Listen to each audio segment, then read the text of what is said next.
Alrighty, guys, welcome back to the. Oh my god, Jeez, I'm you already screwing butchered up it names. already. Couldn't even get the Silas, first I sentence blame out. Silas for this one. Welcome back to the Natty News Daily podcast. We are back again with Mr. Silas Stevens, aka Retro Lord, in his prep for the Mr. America. How are you doing, man? Down to the wire now. Damn, that's coming quick. I know. It flies. It flies. It'll be come Mr. America 32 weeks, I think. Yep. It's a long prep, man. I think that's what mine was last year, actually. I think it was exactly 32 weeks myself. So Really? Yeah, they're brutal. They're brutal. That's definitely the longest prep I've had. Now the plan is to do Natural Olympia. And that's another 4 weeks on top of that. But we'll see how finances and stuff go just because that'll be Jersey, that'll be Vegas. And I'm trying to because after all this, if that's like 37 weeks or whatever, I'm going to need a break. And so I want to take my wife back to our honeymoon spot and have a little small vacation, just breathe. And that's yeah. going to be I timed it PTO wise with work to where I can get like a week off and just chill. So if it gets down to the wire and I need to make a choice between trips, I'll just probably just call it Mr. America. But I'm going to do my best to make Natural Olympia work, because just to experience the big shows and see how they are now. I've never done Natural Olympia. I did Mr. America back when they were at the previous venue, not the gargantuan place they're at now. Yeah, their venue now is nuts. We were there last time. It was just insane. Yeah, I was commentary the vid from last year on Men's Open. I was waiting to watch Classic Physique. They haven't thrown it up yet though. Is it on? Where is that on YouTube? Yeah. Well, shit. I'm gonna have to check it out. See how stupid we sound. It was fun. It was just y'all going silent, like going, "Wow, Mishak, wow, yeah, that sounds wow." right. I was like, yeah. Yeah. It was fun to watch. It killed time on cardio, so that's all I needed. Perfect. It got me hyped up though, because that stage looked awesome. Yeah, it was well done. But anyways, we're going on a ramble now, Dan. So Yeah. what would you like us to talk about, Dan? Well, I think this is, part of it is how can we make natural bodybuilding better? Silas is definitely an entertainer, and I think has some ideas of how we can make natural bodybuilding better, more entertaining, bring more people in, make it fun, all that fun stuff. I think what Mr. America is doing, making it more of a spectacle and making it more legitimate is good. But yeah, I'll let you take it away, Silas. What do you think? What's your thoughts on how we can do this? Well, last time we talked, we spoke about the idea of is it a pre-meeting, athletes meeting? It was where they all sit down and just a Press bunch of conference. banter. Yeah. A bunch of banter and stuff, and liven it up some, because right now there's a lot of people that can come to a show. And unless you're in depth like all of us are and follow everyone on social media, you're not really going to know who these people are if you're just in the crowd. So none of these people have a chance to talk. You don't know personalities at all. You just go off their name, how they look on stage, and how they perform. So if you have some people sit down and throw some chit chat, as long as it's polite and stuff, I think that would help show light onto a lot of people.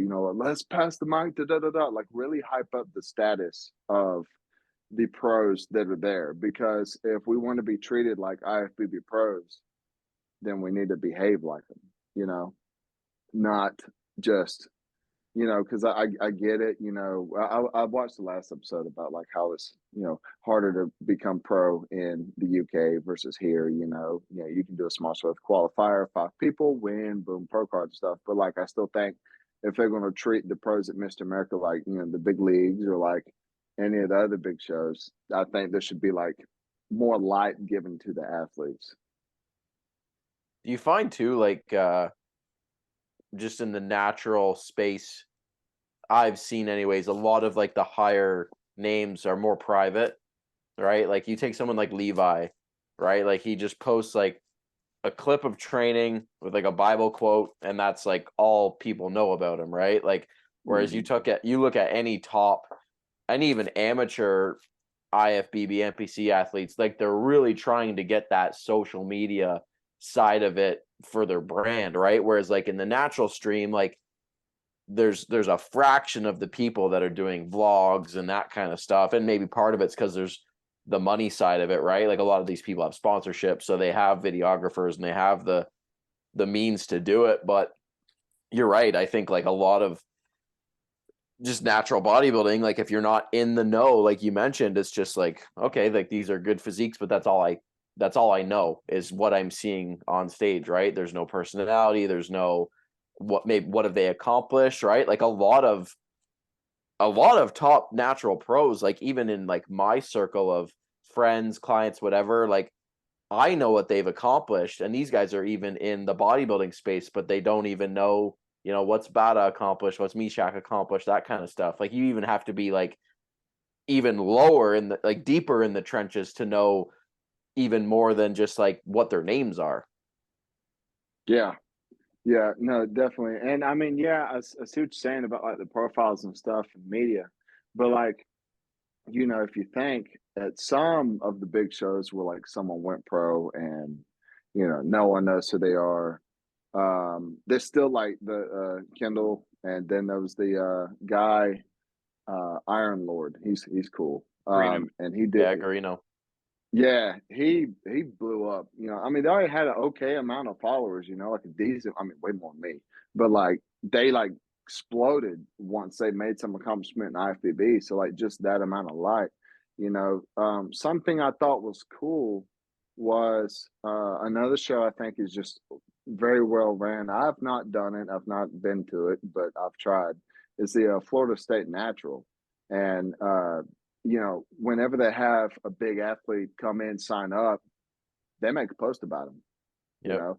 And that's X amount of people that sees who the athlete is, and I think, Mr. America does interviews, maybe we need to approach it a different way. If our people's not going to post, for clout, then have interviews done, the kind of like the little pre-athlete meeting, wherever we just called it. And I'm blanking. But yeah, just more light on the individuals and their accomplishments, versus your stereotypical before you get up for your posting routine, they just say your name, where you live, Yep. what you do, and then what you won, and that's pretty much it, something like that. Maybe just advertisement for the shows themselves, because obviously it's turned from drug-free bodybuilding where you have to go ping the biggest shows to get the best image and views from as many people as you possibly can, not just staying consolidated to your league. Now, obviously, not everyone is one big happy family. It's all split up and spread apart. And, that sucks. And so you're always trying to go with, well, who's the best? Who's the best? Like, it makes me want to go to the UK and do stuff, like they're intense. And then, it makes me want to go to Canada. Well, it makes me want to go to Florida. It's like, but I think, if everything was also more unified, that would also help. I know that was already previously talked about, but like, unity and advertisement, I think that's the main thing. What about at the shows themselves? What do you think could be improved upon to make it more of a show? You know what I mean? Versus just like a stage with some lights. Well, I think probably definitely the amount of money that the who's the people, the promoters that put that the amount of money the promoter puts into a show.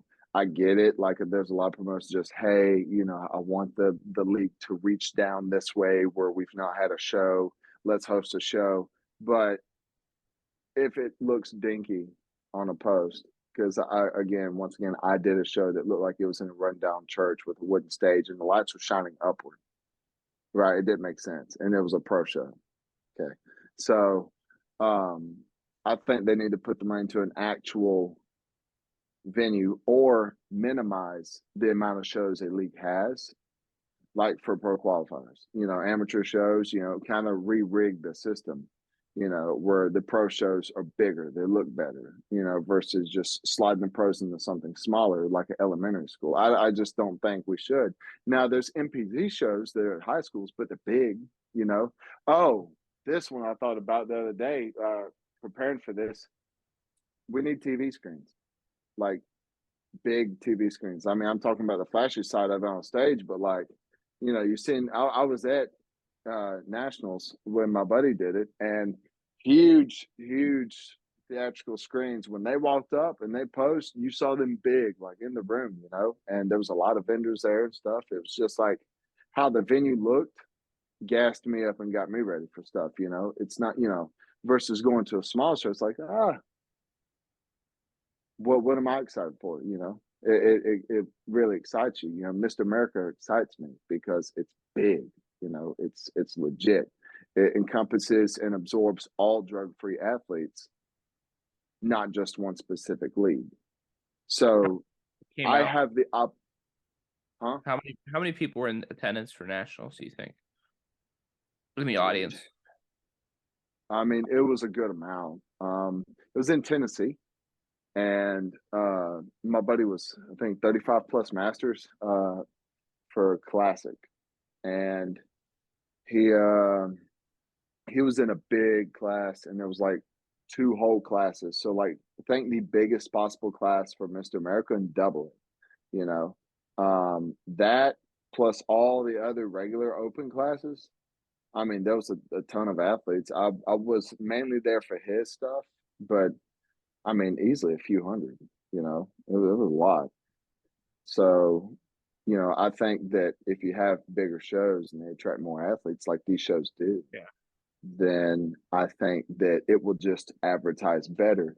For example, the show I just did, I just like a few, you know, a couple months ago, whatever. And this is nothing towards a specific show. It's towards all the smaller shows where the promoters are trying to elevate the show, which is great. But you take a chance because I think it's either, I don't know if it's you qualify by entering as a pro for the last show, the Natural Olympia or Worlds or whatever, or it's like you place top 3 or something.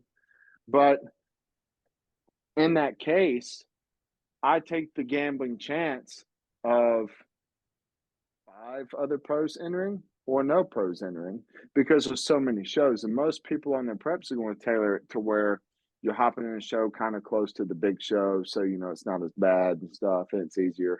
I did mine out of convenience for family and friends to come see because it was in my home state, but I was the only pro. They allowed me to get in with the amateurs, which was dope, just to, you know, get some stage light. But you know, that's just an example. You know, have the pros gravitate towards bigger arenas, bigger openings. You know, it also makes the amateurs want pro status more. Yeah, all very well said. I agree. Yeah, and we talked about the audiences. How can you attract more people to these shows? I mean, is it just, I mean, you can look at it on two sides. I mean, having more athletes in a show attracts more people by its nature, just because you have more friends, family, etc., that support. But is there something we can do to attract more people just from the area that are like, oh, this is a cool event? Or like, I know, like, we talked about the NPC and how they draw. I mean, I went to the Pittsburgh show and they had a huge crowd, but I mean, a lot of that was driven by the fact that they had guest posers there. They had, you know, Samson and Nick Walker and all these guys that, you know, top Olympians, and Derek Lunsford and Hunter Labrada, like all these guys were out there for guest pose, you know, and the Manions run that show, so they make it a big show, but they draw a lot of people. And I don't think everyone there was just there to, you know, just see a friend, you know. I mean, I'm sure, I mean, a lot of them obviously were, or a family member. Is there anything we can do on the natural side to, I mean, I don't think you can necessarily replicate that level of star power and draw people, but is there something we can do to replicate that? I think 2 things off the rip. is advertisement, like I said. So, like, okay, I'll give you an example. When I walk into my gym, which is pretty much another hardcore gym in the area, sex gym, when you walk in, most of the time, if there's a flyer for a show, it's an NPC show. There's flyers, all right, and there's always going to be flyers. In most semi-hardcore gyms, there's a flyer for a NPC show. There's not a lot of flyers for drug-free shows. There was once that I was on a while back, but other than that, you rarely see them. You know, I think them things to get out everywhere. You know, if you even have to pay other places to put it up, you know, kind of like quote billboarding, and then vendors, and that's something Mr. America is doing, which is phenomenal. But like vendors, like I'm excited to go to a monster-sized NPC show because I'm like, my cookie dealer, shirts, apparel, you know, all this stuff is going on sides. And there's also a bunch of people who are not competing who I want to shake hands and have them sign my, you know, right belt or something. You know, it's just, you know, there's attractions there other than the show itself. Making the event look like it's a really big deal, but also word of mouth. A lot of people down here know about Mr. America because I can't keep my mouth shut, you know, for 2 years since I did the show. I'm like, that's it. That's the show. That's the show. And, you know, some of them are apprehensive because they're like, I mean, I don't want to go to a show that there's one person. And I said, don't worry. This show allows all drug-free leagues. It's not just one. And there's a lot, and there was a lot last time. And, you know, everybody knows how big of a deal it is because I'm constantly sharing. I'm constantly posting this. I'm posting that. You know, I'm always talking about my gym. Everybody knows it's the big show I'm getting ready for, you know. So word of mouth helps a lot. So I guess it would also depend upon how many athletes even talk to friends and family too, you know. If you're in a gym, you need to build your own billboard, you know. If you're going to go anywhere, you got to billboard yourself. If not, you just hooded up doing your thing. No one knows. I mean, that's also fine, but most of the time when people are doing that, there's the IFBB doing the billboarding for themselves, and you don't got to do it. But we're drug free, we're smaller, we got to get out more. And I think we just have to get a little more creative with a little less money. And I think that's something we could work on. But I think Mr. America's done a phenomenal job so far. But I think if all the other leagues could ramp it up too, you know, I think that would be a plus. But also, you know, again, if we had one glorious unified league. But I mean, the NPC IFBB runs the Ben Weeder Naturals, and they run another one that's natural up in Canada. And I know about them. A lot of people know about them though, because they advertise.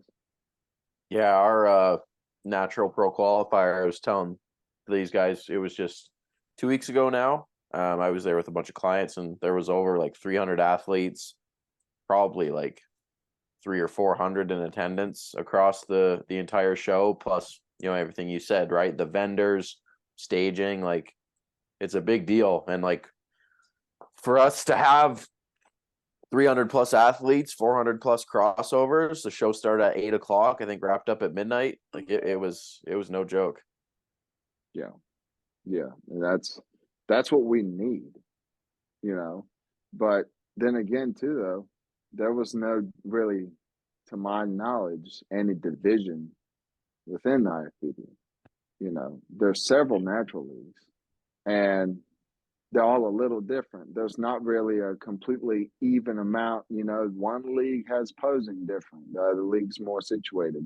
I see the leagues that mimic the IFBB the most get the most views.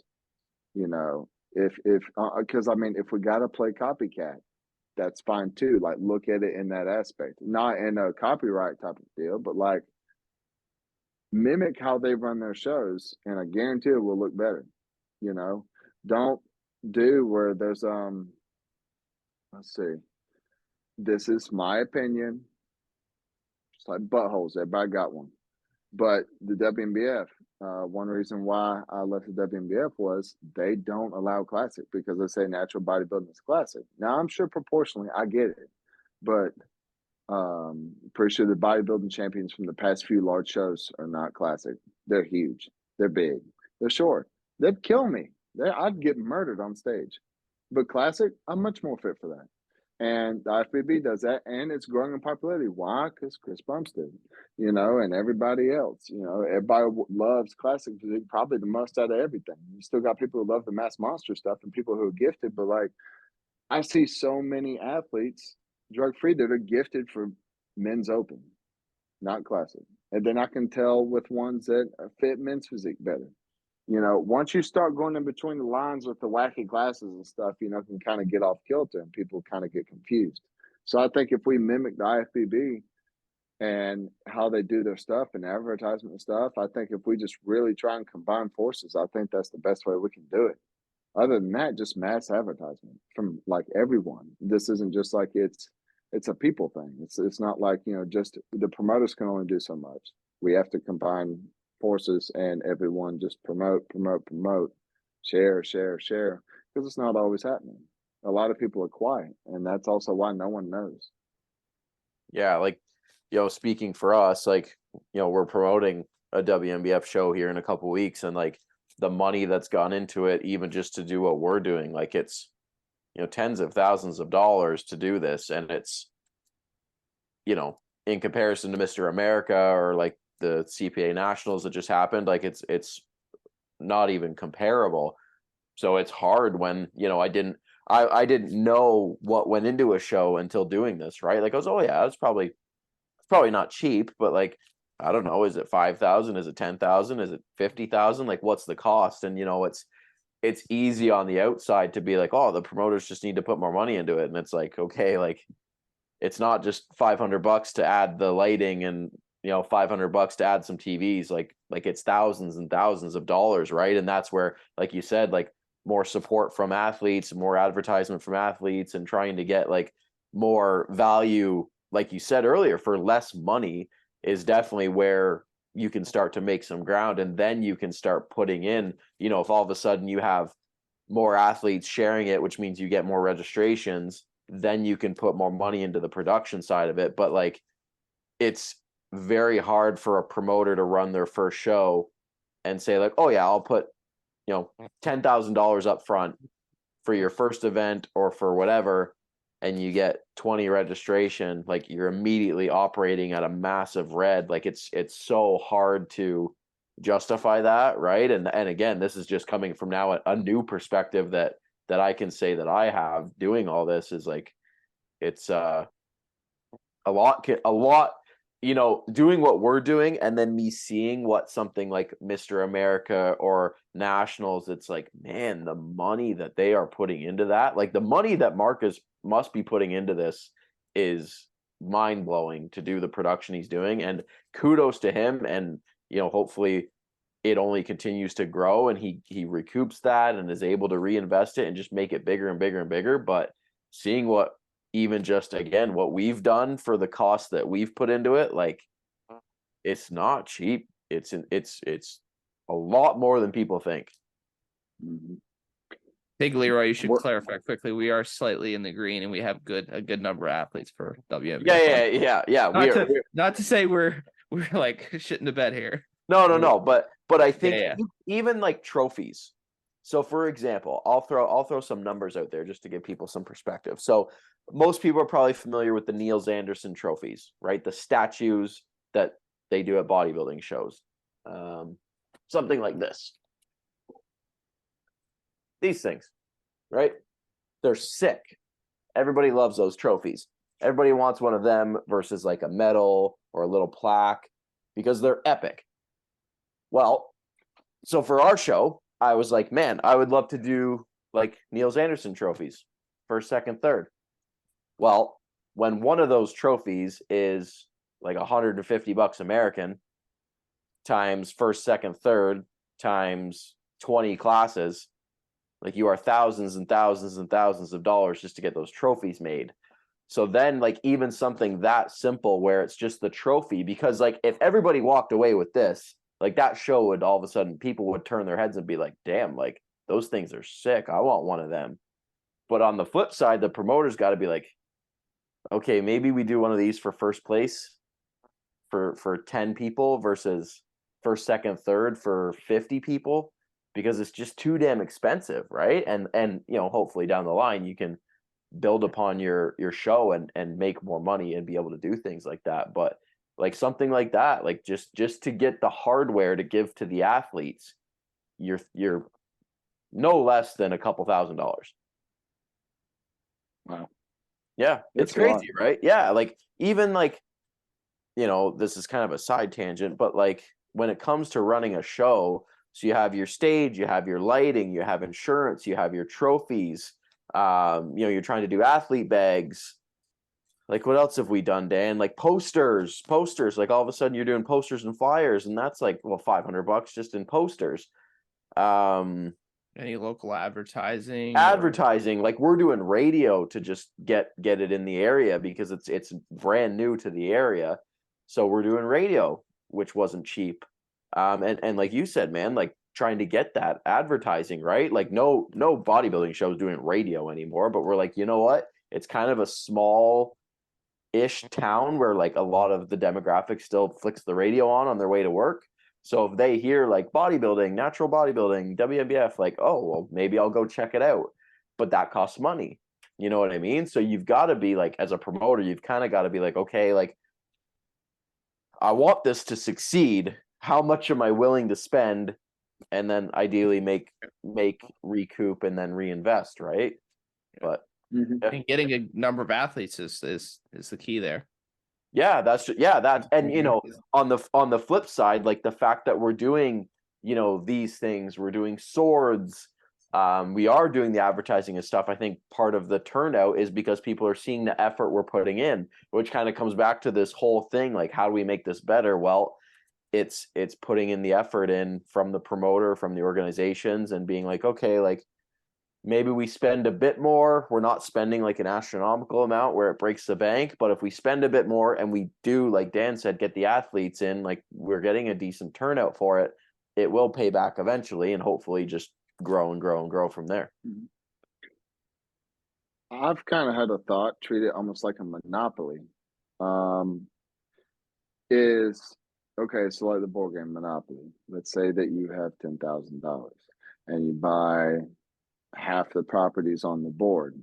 Compare that to a league having and opening multiple shows across the nations, states, provinces, wherever you name it. That money is going to be in smaller amounts per area, but if you reduce the amount of shows you have on your schedule and actually retain all the money as an organization and put a lot of it into just a select few amount of shows, really get them out, have more room to do everything you just explained, and then combine that with some of the big named athletes going to the shows, I think that would potentially be a good idea. Like, I didn't know about the Atlas show until I saw that Meshack and Bada and the rest of them were there, and it was like big, and a lot of the top guys. So really, I would only want to go to a show if I see that the best in the world are there. So yeah, the calendars are really like spread thin, right? Which doesn't help. You know what I mean? Like if you have any given weekend a show, like of course you're gonna get one and two guys. Whereas if you have, I think like every organization, imagine if every organization, even if they stayed split, but they did one show every 3 months and then a massive finals at the end, like kind of what the UK does, to be honest. That's why their shows are so sick, because they have three or four qualifiers and then the UK finals, and everybody shows up to tear it up.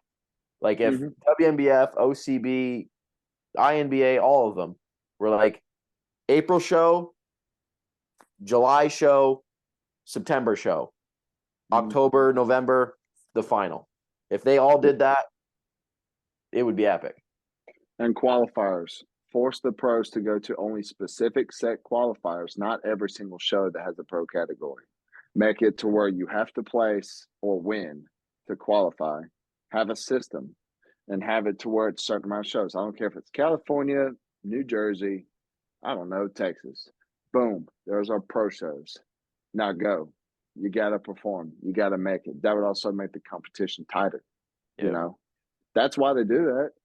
If it was every single show, do you know how big the Olympia would be if they treated their qualifiers like our leagues do? It'd be massive. And also the pool would be less elite. Yep. You know, so I think those are steps that we would need to take. But